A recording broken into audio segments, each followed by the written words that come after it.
샬롬, 반갑습니다. 바이블 투어 77일차. 오늘도 힘차게 말씀 읽도록 하겠습니다. 자, 오늘은 미가, 나훔, 하박국, 스바냐 이렇게 또 네 권을 읽도록 하겠습니다. 보통 우리가 단권을 읽었는데요. 이제 소선지서 와서는 여러 권을 이제 네 권씩, 세네 권씩 읽게 됩니다. 그러나 거기에 관통하고 있는 흐름은 거의 하나의 주제로 또 이렇게 귀결되는 것 같습니다.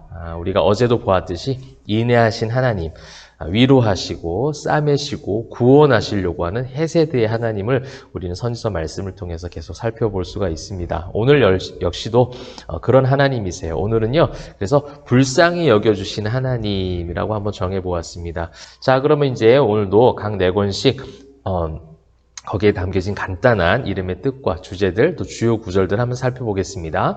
자, 미가서는 1장부터 7장까지 우리가 여러분 읽게 되시겠는데요. 미가는 여호와와 같은 분이 누구냐라는 이름의 뜻을 가지고 있습니다. 대상은요, 남유다 왕국이었습니다. 요담, 아하스, 히스기야 시절에 활동했던 선지자였습니다. 이 미가서에 대한 별명이 있습니다. 이사야의 축소판이다. 그렇게 이야기하고 있습니다. 어떻게 보면 선지서의 전체적인 그런 구조하고도 맥락이 비슷할 것 같습니다. 이스라엘에 대한 심판, 형벌, 범죄에 대해서 낱낱이 고발을 하지만 그럼에도 구원을 예언하고 메시아 예언도 등장하는 이런 어떤 기본 구조죠. 선지서가 그렇지 않습니까? 이스라엘에 대한 심판, 남유다에 대한 심판을 예고하고 또 무섭게 그렇게 책망하고 질책하지만 결국 무엇을 위한 책망이고 또 그런 징계가 이루어지는 것입니까? 회복하고 구원하기 위한 하나님의 본 마음이 계속해서 선지서 말씀이 등장하듯 이 미가서도 마찬가지입니다. 주요 구절 미가서 5장 2절입니다. 베들레헴 에브라다야 너는 유다족 속중에 작을지라도 이스라엘을 다스릴 자가 네게서 네게로 나올 것이라. 그의 근본은 상고에 영원에 있느니라. 아멘. 자, 이 말씀이 결국은 예수님이 베들레헴에서 태어나심으로 성취가 되고 있죠. 그래서 메시아를 예고하는 시편 미가서 말씀이 되겠습니다. 또한 미가서 7장 18절 19절도 주요 구절로 우리가 한 번 더 보면 좋겠습니다. 주와 같은 신이 어디 있으리이까? 주께서는 죄악과 그 기업에 남은 자의 허물을 사유하시며 인애를 기뻐하심으로 진노를 오래 품지 아니하시나이다. 다시 우리를 불쌍히 여기셔서 우리의 죄악을 발로 밟으시고 우리의 모든 죄를 깊은 바다에 던지시리이다. 아멘. 죄를 지은 우리들에 대한 심판이 아니라 내 속에 있는 죄를 멸하시기 위해서 예수 그리스도를 보내주시듯 그렇게 우리를 불쌍히 여기시고 죄악을 발로 밟으신다는 거예요. 여러분 오늘 말씀을 읽을 때 우리의 죄를 밟아주시고 죄에서 승리케 하시는 말씀의 능력을 경험하시기를 바랍니다. 자, 그 다음에 이제 나훔입니다. 1장부터 3장까지 말씀을 보도록 하겠습니다. 나훔은요, 위로, 구원이라는 뜻을 가지고 있고요. 대상은 니느웨입니다. 어제도 대상이 니느웨였던 소선지서에 있었죠? 바로 요나 말씀인데요. 두 가지가 상반되고 있어요. 오늘 나훔은 니느웨에 대한 심판과 멸망에 대해서 이야기하고 있습니다. 내용은 뭔가 다른 것 같아요. 니느웨를 구원하려고 했던 요나서와는 달리 나훔은 니느웨를 심판하고 또 그 멸망을 예고하고 있죠. 그러나 이스라엘 남유다에게도 심판과 멸망을 예고했던 것처럼 그것이 상반된 내용이 아니라는 겁니다. 굉장히 다른 내용인데 왜 이쪽에서 니느웨를 구원하시려고 하셨고 이 나훔 와서는 왜 니느웨를 심판하시려고 하지가 아니라 요나서에서 하나님을 믿은 자들이 대한 구원이지만 그 심판이 따르는 공의에 대해서 말씀하시는 거예요. 니느웨니까 무조건 구원하는 것이 아니라 예수를 믿고 하나님 말씀을 듣고 순종하고 거기에 하나님의 말씀대로 살아가려고 하는 의인이 되는 택함받은 그 자녀들, 그 백성들이 구원을 받는다라는 구원에 대한 공식을 이야기하고 있는 것이죠.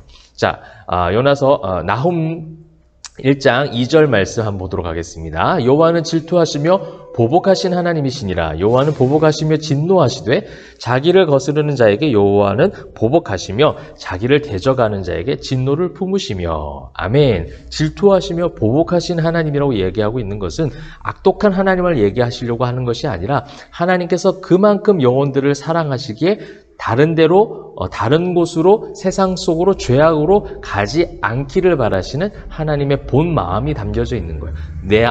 나에게로 돌아오라, 나의 품으로 들어오라, 그것을 이야기하고 있는 그런 권고의 말씀이 될 수가 있겠습니다.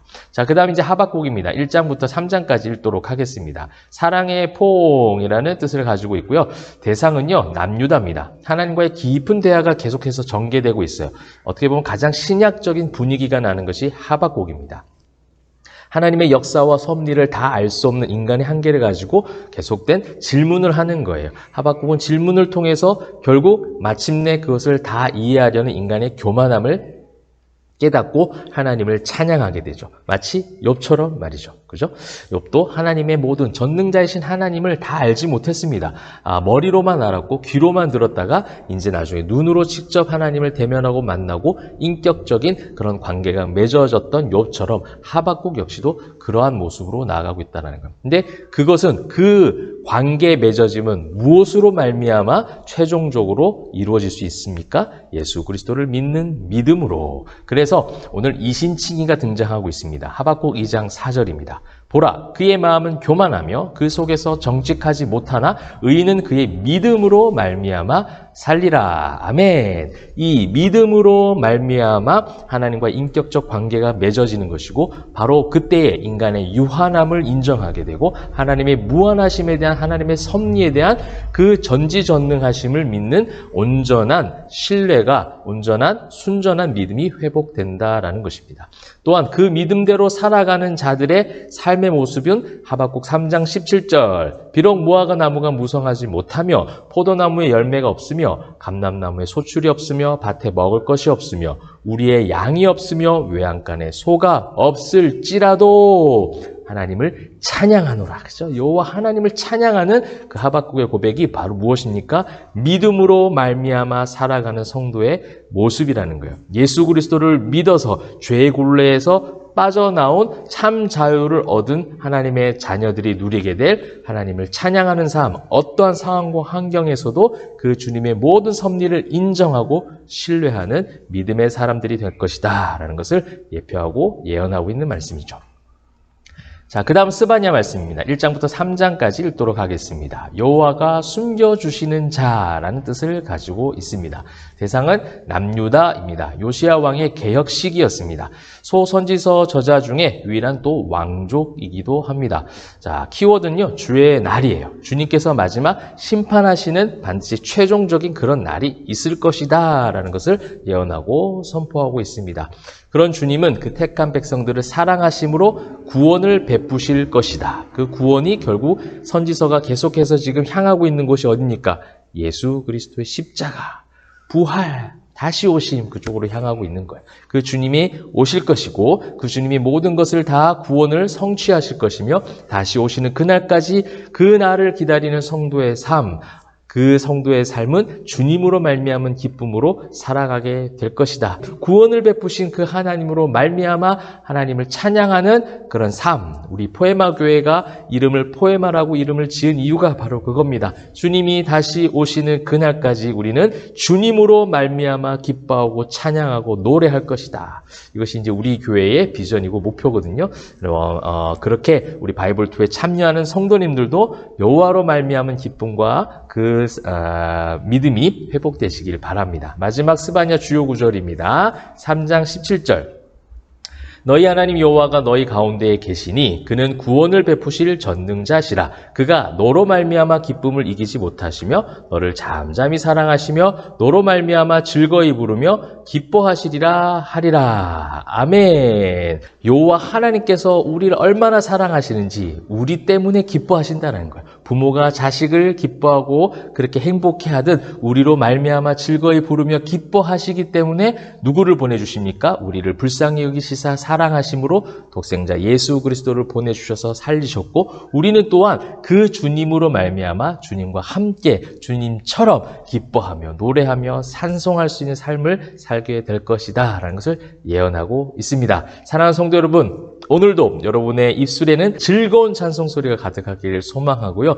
여러분의 얼굴에는 환한 천사와 같은 얼굴로 여러분 행복함으로 나아가는 저와 여러분 되기를 소망합니다. 그렇게 되시기를 주님의 이름으로 축복합니다. 기도하겠습니다.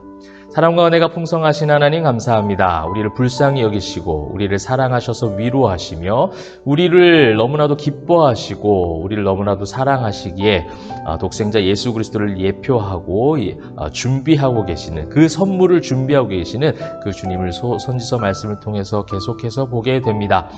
우리가 그 하나님의 사랑하심을 느끼게 하시고 경험케 하시고 고백하게 하시사 우리의 입술에는 찬송 소리가 가득하게 하시고 우리의 얼굴에는 기쁨이 넘치는 하루가 될 수 있도록 행복함을 노래하고 표현하는 그런 날 될 수 있도록 축복하여 주시옵소서. 감사 찬송 영광 올려드리며 살아계신 예수 그리스도의 이름으로 기도합니다. 아멘.